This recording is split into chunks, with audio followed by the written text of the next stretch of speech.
J'ai pris l'avion pendant 12 heures depuis l'étranger pour voir ma mère. Nous avions planifié cette visite pendant des semaines. Une inconnue a ouvert la porte. « J'habite ici », a-t-elle dit. « Je ne connais pas votre mère. » Alors, j'ai appelé ma mère. « Tu as déménagé ?» Elle a répondu, « Non, je n'ai pas déménagé.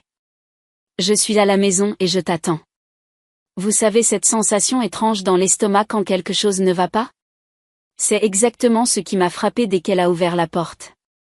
Je fonctionnais à base de café d'avion, d'un croissant au chocolat écrasé de Charles de Gaulle, et de 20 heures sans sommeil. Mais j'étais bien réveillée maintenant.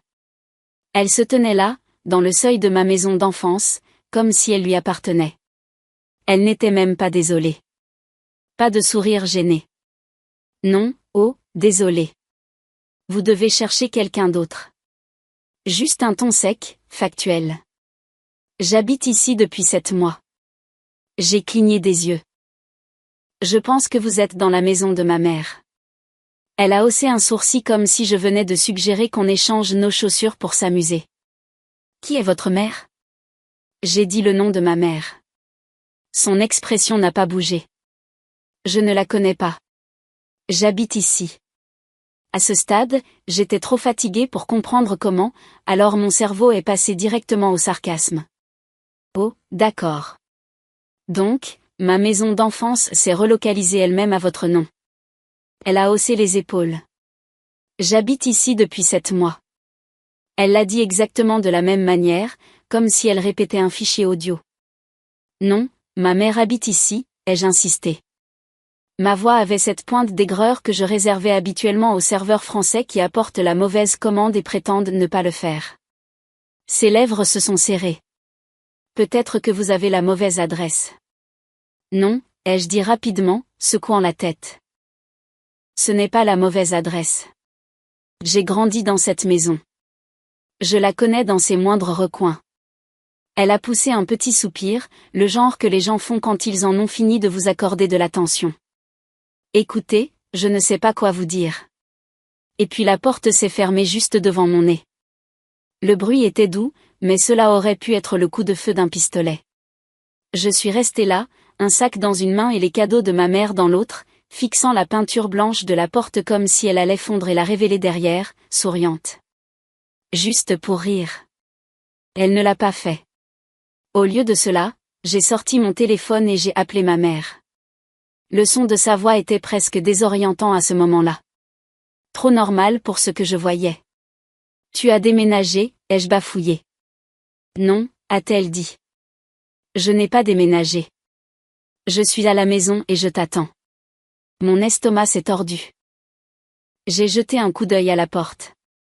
Tu es à la maison? Oui. Là, maintenant? Oui. Où d'autre serais-je? J'ai avalé, mon cerveau tirant dans 2 réalités complètement opposées et essayant de les écraser en une seule. Spoiler. Ça ne marche pas. Je suis dehors, ai-je dit lentement. Et tu n'es pas là? Elle a ri doucement, le genre de rire que les gens utilisent quand ils pensent que vous êtes dramatique sans raison. Eh bien, bien sûr que je suis là. Oh, ai-je dit, fixant à nouveau la porte. On en reparlera.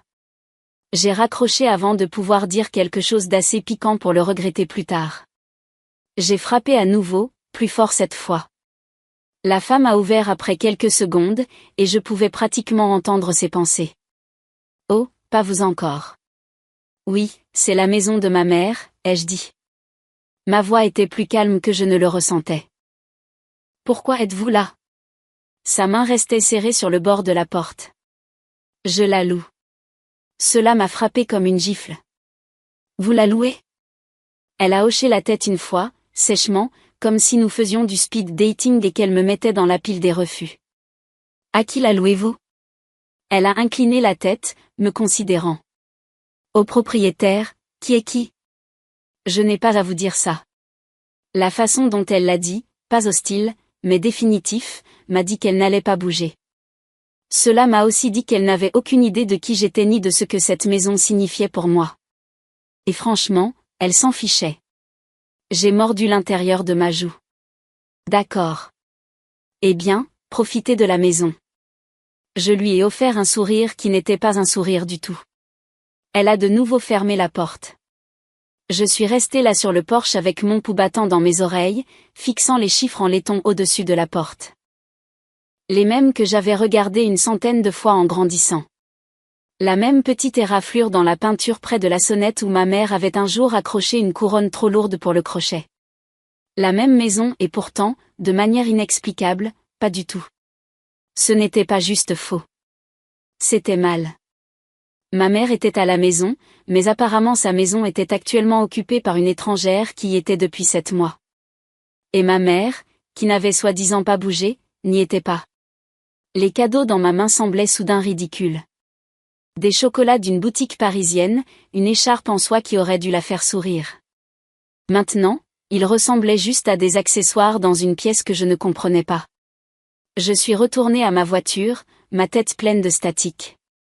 Soit ma mère était devenue complètement délirante, soit quelque chose se passait ici que personne n'avait pris la peine de me dire. Et si c'était la deuxième option, quelqu'un allait regretter de penser que j'allais juste hausser les épaules et reprendre l'avion. Si vous pensez que monter à la maison de votre mère et y trouver une étrangère est étrange, vous devriez savoir que j'ai déjà vécu ça. Pas ici exactement, pas sur ce porche, mais dans la même position. On me dit que j'ai tort sur ma propre vie. Que la réalité est quelque chose de différent de ce que je vois juste devant moi. La première fois que j'ai appris ce que cela fait, j'avais 7 ans. C'était l'année où ma mère s'est remariée. Le jour du mariage, je me souviens du gâteau, de la robe qui piquait, et de la façon dont tout le monde me disait à quel point j'avais de la chance d'avoir un père à nouveau. Cela semblait bien. Un père. Même le mot semblait avoir du poids. Je n'avais pas beaucoup de souvenirs de mon vrai père.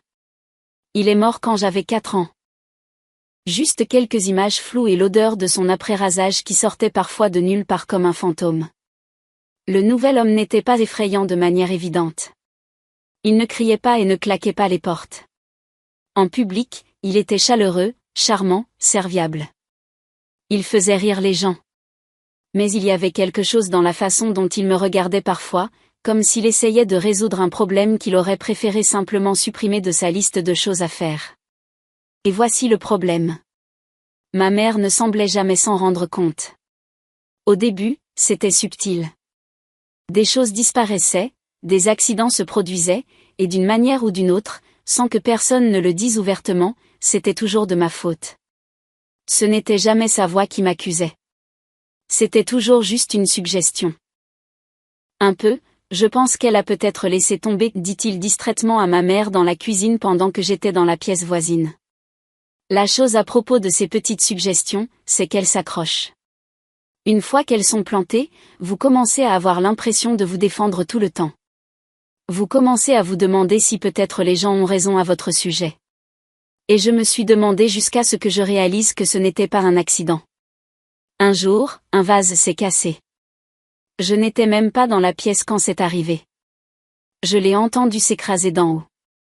Quand je suis descendue, il balayait déjà les morceaux, secouant la tête. Elle court partout depuis ce matin, je l'ai entendu dire à ma mère. Je n'étais même pas ici, ai-je dit.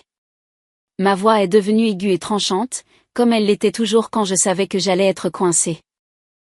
Il m'a regardé avec cette expression calme et condescendante que j'allais plus tard détester, comme si j'étais une enfant inventant des histoires. Tu n'as probablement pas voulu, a-t-il dit, mais tu dois faire plus attention. Et c'était tout. Ma mère m'a lancé ce regard de mère déçue, et je suis allée dans ma chambre, me sentant plus petite que jamais. Si cela avait été la seule fois, peut-être que cela ne m'aurait pas atteint. Mais ça ne l'a pas été. C'est arrivé encore et encore. Toujours juste assez pour me faire mauvaise figure. Jamais assez pour faire de lui le méchant. Puis les nouveaux enfants sont arrivés. D'abord ma demi-sœur quand j'avais 7 ans, puis mon demi-frère 2 ans plus tard. Et juste comme ça, ils avaient leur vraie famille, celle à laquelle je n'appartenais pas vraiment. Pas de la manière dont ils appartenaient les uns aux autres. Ne vous méprenez pas, ma mère m'aimait toujours. Je sais qu'elle le faisait. Mais elle les aimait avec une sorte d'excitation qu'elle n'avait pas pour moi. Chaque étape franchie par eux était un événement. Avec moi, c'était juste attendu. Et lui, il les adorait, les louait, les gâtait, leur achetait de petits cadeaux. Avec moi, le mieux que je puisse espérer, c'était d'être toléré. Le pire, c'était quand ils prenaient leur parti pour quelque chose que je n'avais pas fait. L'incident du parc d'attractions est gravé dans ma mémoire. C'était une journée parfaite, ou du moins elle aurait dû l'être. Barbe à papa, montagne russe, tout le tralala. Puis, dans la file d'attente pour la descente en bûche, ma demi-sœur a commencé à pleurer et a dit que je l'avais poussée. Fiction totale. Je ne l'avais même pas touchée. Il s'est accroupi, la réconfortant, me lançant un regard qui disait « Je te tiens maintenant ». Puis il les a emmenés, ma sœur et mon frère, à part, chuchotant bas. Je n'ai pas pu entendre ce qu'il a dit, mais je savais que ce n'était pas bon. Dans la voiture du retour, ma mère était silencieuse. Trop silencieuse. Et quand nous sommes rentrés, on m'a dit que j'étais punie pour avoir blessé ma sœur. Pas de discussion, pas de chance d'expliquer. Cette nuit-là, je l'ai entendu dans la cuisine dire à ma mère que j'étais jalouse d'eux, que ce n'était pas sain. J'étais allongée dans mon lit, figée, le cœur battant. Ce fut la première nuit où j'ai vraiment compris le pouvoir qu'il avait. Pas sur moi, mais sur elle. Il pouvait décider de ce que j'avais fait et elle le croirait. J'étais terrifiée. Pas qu'il me fasse du mal. Jamais il ne le ferait. Non, j'avais peur de quelque chose de pire. Qu'il puisse me réécrire. Qu'il puisse décider qui j'étais et que ma propre mère verrait cette version au lieu de moi. C'est le genre de peur qui ne disparaît pas, même quand on grandit. Vers la fin de mon adolescence, je comptais les jours avant de pouvoir partir. J'ai bien réussi à l'école, je me suis fait des amis, je me suis occupée, mais à l'intérieur, j'étais toujours sur mes gardes, hyper consciente de la façon dont les choses pouvaient être retournées contre moi. Quand ma mère et lui ont finalement divorcé, j'avais déjà plus de 20 ans. Mes frères et sœurs sont restés proches de lui.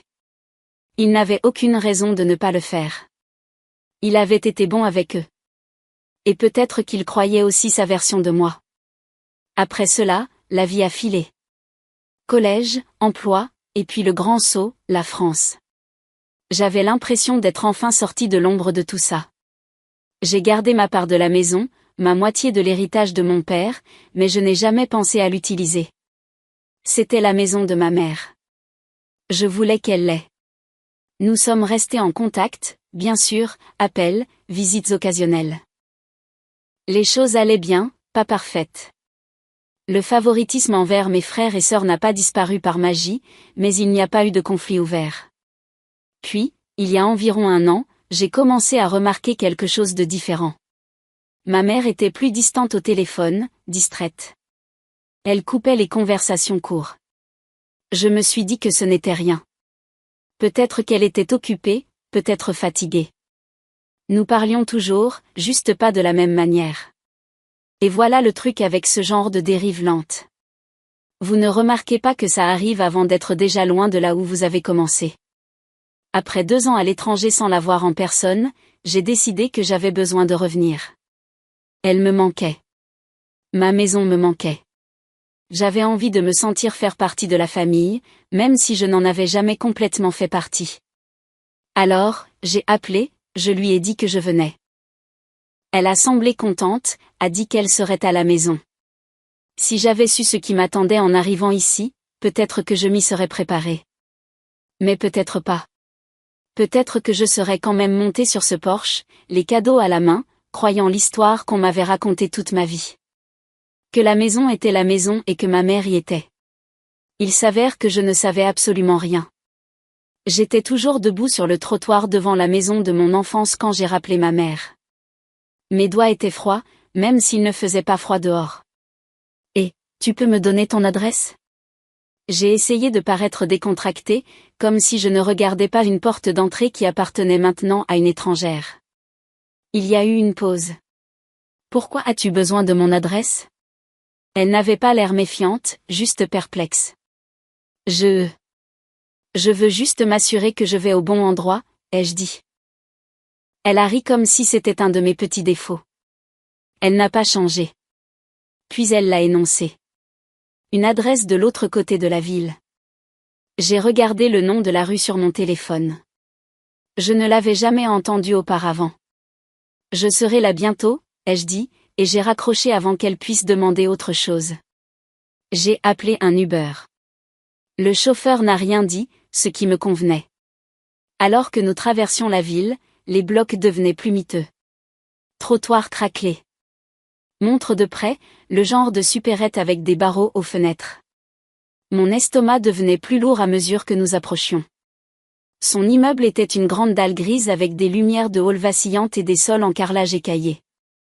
J'ai pris les escaliers.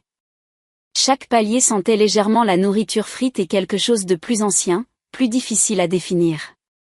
Quand elle a ouvert la porte, j'ai oublié ma phrase toute préparée.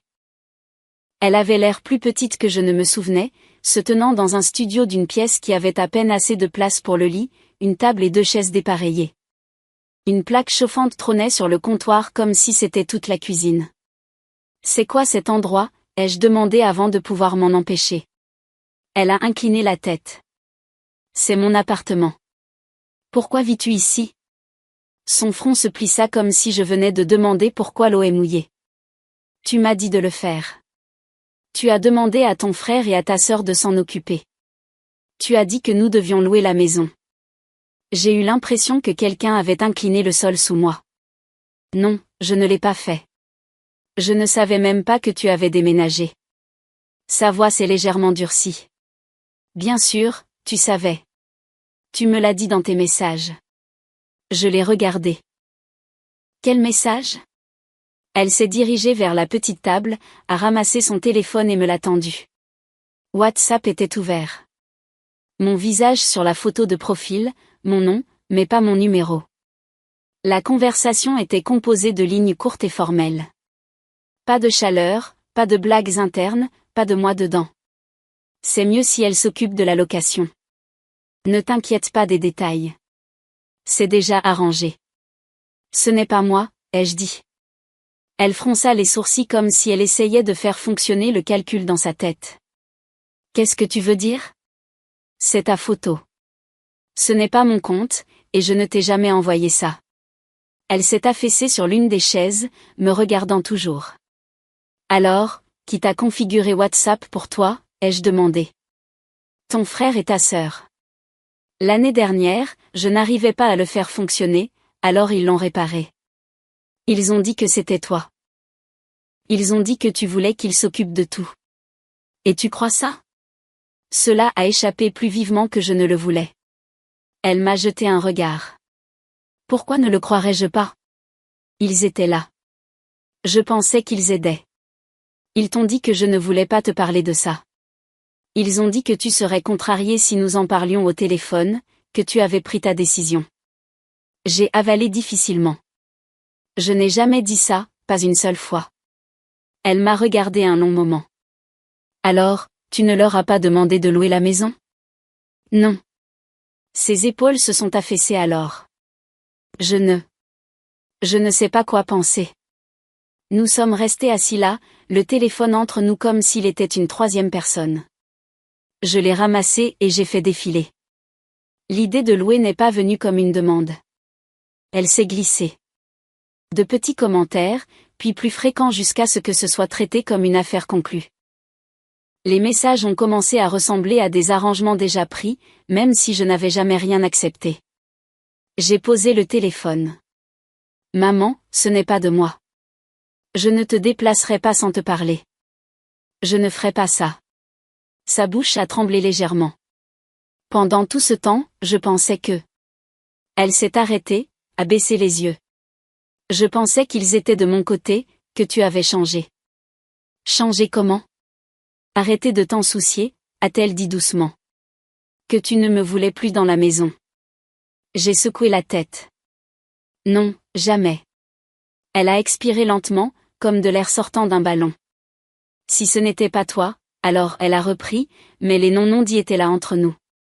Son téléphone a vibré. Un nouveau message WhatsApp s'est allumé à l'écran, provenant du même faux moi. Les choses ici en France sont vraiment chères.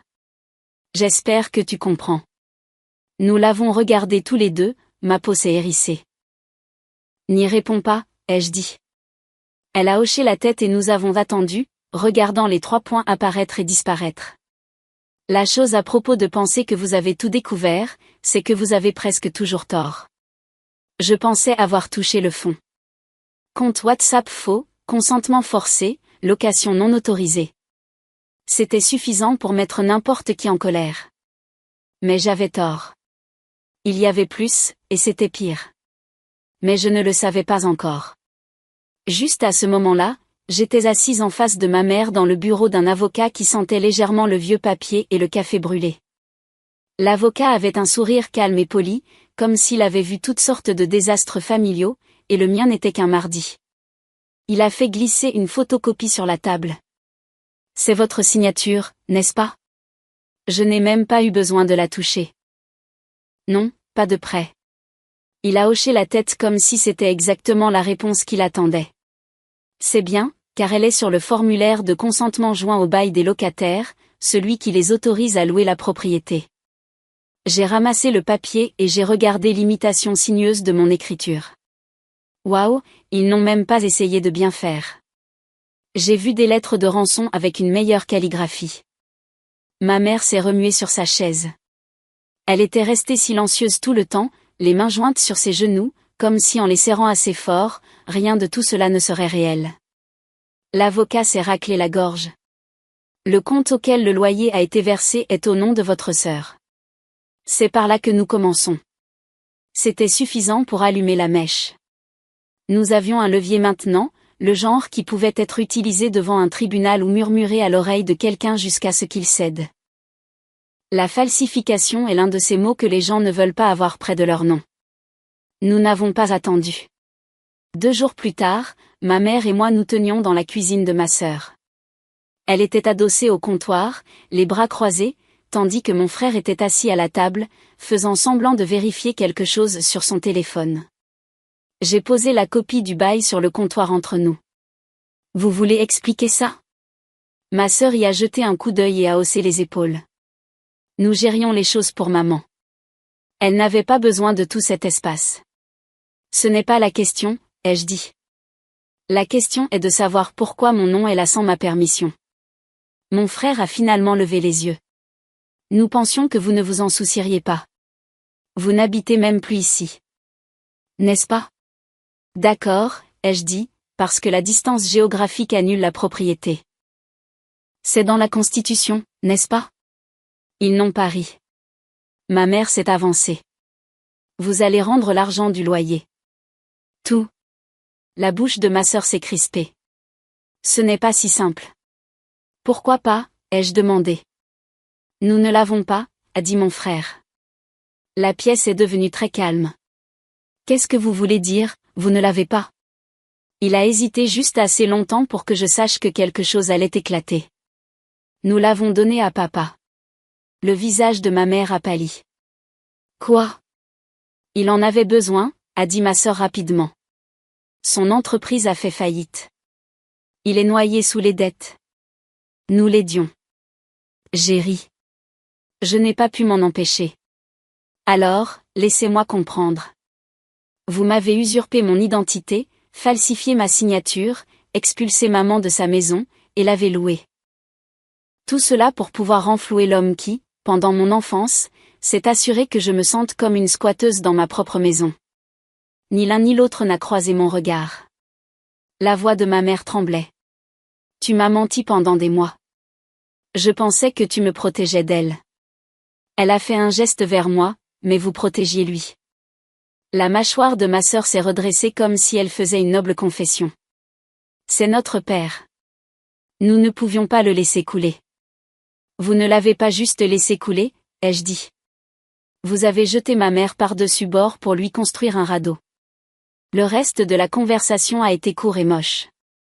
Je leur ai dit que nous avions la preuve de la falsification, la preuve des paiements, la preuve qu'ils avaient utilisé la propriété sans consentement, et je leur ai dit exactement ce que l'avocat avait dit. Nous pouvions porter l'affaire devant les tribunaux ou la police. Ils ont choisi la 3e option, rembourser chaque centime. Ils ne l'avaient plus, ce qui signifiait que cela sortirait de leur poche. Paiement mensuel jusqu'à ce que le montant total soit de retour sur le compte de ma mère, plus des dommages et intérêts. Le bail a été résilié dans la semaine. La locataire, visiblement furieuse, a déménagé sans pénalité. À la fin du mois, ma mère était de retour dans la maison, sa maison, notre maison. Elle a recommencé à appeler ses vieilles amies, à les inviter comme si de rien n'était, sauf que je savais que quelque chose s'était passé. Elle semblait plus légère et elle me regardait différemment maintenant, comme si elle me voyait enfin sans les mots de quelqu'un d'autre entre nous. Je suis retournée en France peu de temps après. La vie là-bas semblait la même, mais pas moi.